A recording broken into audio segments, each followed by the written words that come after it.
There's a specific moment that a certain kind of person knows better than almost anything else. Someone asks them for something. It could be time or energy or a commitment they don't have room for. And before the request has even finished landing, before they've consciously weighed anything, something in the body already knows. There's a pull, a slight constriction, a quality of dread that is the no before it becomes a word. And then the word that comes out is yes. Not because they changed their mind. Not because they reasoned their way to a different answer. The no is still there, sitting somewhere just behind the yes, watching it go out into the room with a kind of resigned familiarity. And the person smiles. And agrees. And later, in the car or in the quiet of a room alone, has a conversation with themselves that starts with, "Why did I do that again?" This isn't dishonesty. The person who says yes when they mean no isn't trying to deceive anyone. They're betraying themselves in real time, with full awareness, and they cannot seem to stop. And the most interesting thing about that moment, the gap between the no that was there and the yes that came out, is not the yes itself. It's what was happening in between. Because the no arrived first. In the body. Before any conscious reasoning entered. Neuroscientist Antonio Damasio at the University of Southern California spent decades studying the relationship between body signals and decision-making, and what he found reshaped how scientists think about rational choice. His research on patients with damage to the prefrontal cortex, people who had lost the capacity to register what he called somatic markers, the body's emotional signals, showed something counterintuitive. These patients scored normally on tests of intelligence and logical reasoning, and yet they made catastrophically poor decisions in their lives. They couldn't learn from negative experiences. They couldn't navigate social situations. They seemed to be missing something that pure reasoning couldn't replace. What they were missing was the body's input. Damasio's somatic marker hypothesis proposes that the body generates signals in response to anticipated outcomes, subtle physical responses that precede and inform conscious reasoning. The slight constriction before a bad decision. The ease in the chest before a good one. These signals arrive faster than thought. And in people with functioning nervous systems, they serve as a first filter, a rapid, pre-conscious read of the situation. The person who says yes when they mean no has a functioning somatic no. The body is sending the signal. Correctly in most cases. They're just extraordinarily practiced at overriding it. The version of you that holds everything together. That version didn't just appear one day. It was built slowly, in response to an environment that didn't leave much space for you to be anything else. Understanding that is not about blame. It's about finally making sense of something that never quite did. I go much deeper into this than I can here. Link in the description and first pinned comment. Dana Jack at Western Washington University spent years studying what she called self-silencing, the process by which people, particularly in relational contexts, learn to suppress their authentic voice in order to maintain connection or avoid conflict. Her research documented the psychological consequences of this suppression over time. The accumulation of a divided self, a version that performs agreement and a version that knows the truth, and the growing distance between them. The person who says yes when they mean no is living in that division. And the division isn't just uncomfortable in the moment. It compounds. Because every time the authentic signal, the no, arriving in the body before the word is overridden, something is communicated internally. Not in words, in action. The action says, my own truth is not safe to act on. My own answer is something I will not protect. And the nervous system, which is always learning, files that away. The signal gets quieter over time.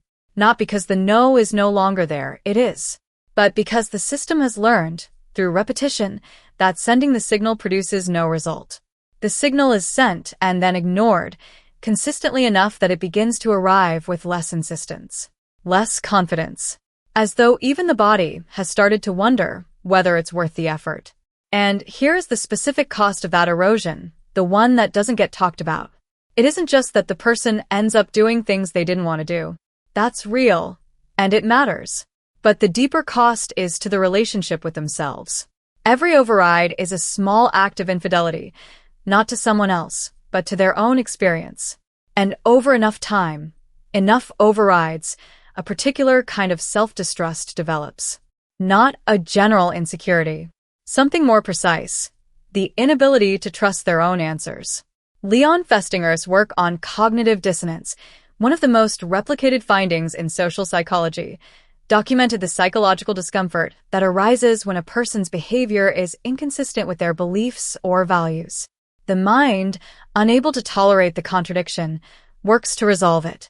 And one of the most common resolutions is not to change the behavior, but to gradually revise the belief, to slowly accept that the behavior reflects something true. Which means that years of saying yes when you mean no doesn't just accumulate as resentment and depletion. It accumulates as a revised internal narrative. Maybe I actually did want this. Maybe my no wasn't real. Maybe my answers aren't reliable. And that the quiet erosion of self-trust is the cost that no one tells you about when you're in the middle of it. And there's something else, something you feel but can't always explain, that makes this pattern so difficult to interrupt even when you can see it clearly. The yes is not irrational. At the moment it arrives, it is a response to something real, the anticipation of what happens if the no comes out instead. The shift in energy, the disappointment, the conflict, the withdrawal of warmth, the possibility that the relationship or the approval or the sense of safety in the dynamic will be disrupted. That anticipation isn't paranoia. It was trained into this person by a specific environment where saying no to the wrong person at the wrong time did, reliably, produce exactly those outcomes. The yes is the nervous system's rational response to a learned threat. The problem isn't the strategy. The problem is the strategy is being applied in rooms that are nothing like the one where it was necessary. With people who have given no evidence, they'll respond the way the original threat required, against stakes that are, in most cases, nothing like what the body is treating them as. But the body doesn't audit the current context. It runs the program. And so the yes comes out, again, in a room where the no was safe, while the no watches. And this is where the pattern becomes genuinely expensive in a way that compounds. Because the yes doesn't arrive alone.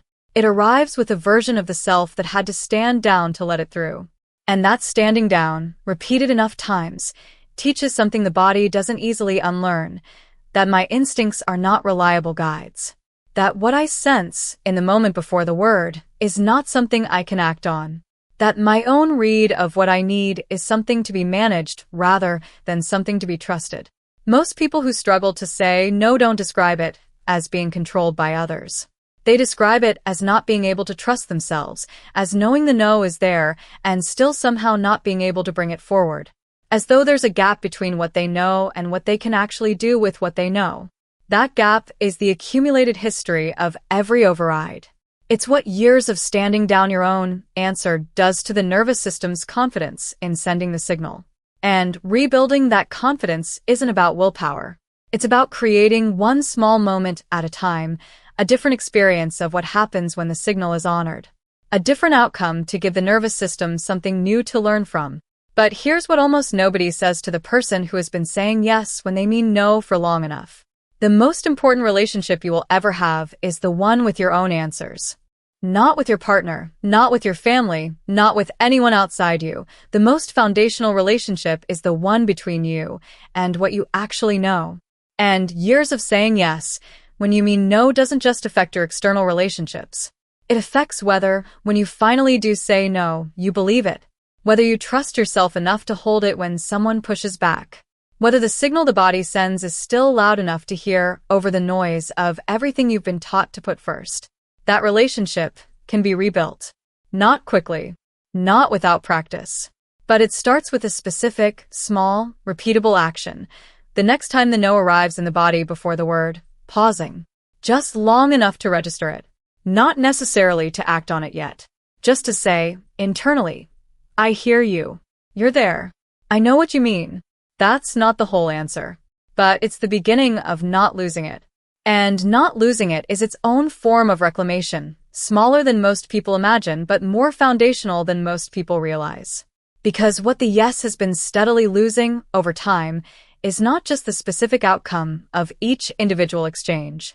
It's been losing the person's trust in themselves as a reliable witness to their own experience. And that trust, The basic confidence that what I sense before any social processing begins is worth attending to is what Antonio Damasio's research on somatic markers was describing all along. Not a luxury of self-knowledge, a fundamental operating capacity. The person who has been saying yes when they mean no isn't just habitually overscheduled, or repeatedly disappointed, or slowly depleted.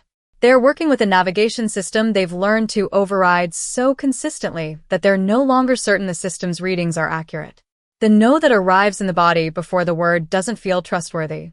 It feels like something they have to evaluate against a more important criterion. Will saying it cost me something essential? And the evaluation almost always finds a reason to say yes instead. Dana Jack's research on self-silencing offers a name for what accumulates when this override becomes the primary mode, a divided self, a version that performs agreement, and a version that knows the truth. And the distance between those two versions isn't static, it grows. Each yes widens it slightly. Each override is a small act of moving the honest version further from the performed one. Closing that distance doesn't require saying no to everyone, or establishing dramatic limits all at once. It requires the smallest possible version of the thing. Once, in one moment, with one person, choosing the version that's actually true. That's the beginning. And beginning is enough. Most people don't change because someone convinced them to. They change because something happened that made the old way impossible to ignore. If you're watching this video, I think you might already be at that point. And if you are, I've put together everything I know about what comes next. Link in the description and in the first pinned comment. Now I want to ask you something directly. Think about the last time the no was there, clear, physical, unambiguous, and the yes came out anyway. What did it feel like in the moment immediately after? Not the justification that came later. The immediate feeling. Before you'd had time to explain it to yourself. Was there a familiar quality to it? A specific kind of heaviness that you've felt before, many times, that you might even be able to predict now. And then, what did you say to yourself about it? Did you tell yourself it was fine? That it wasn't a big deal? That you didn't mind, really? Or did you hear the part of you that knew you did mind and just decide there was nothing to be done? That moment, the moment after the yes, is where the relationship with yourself actually lives. Not in the big decisions. In the small ones.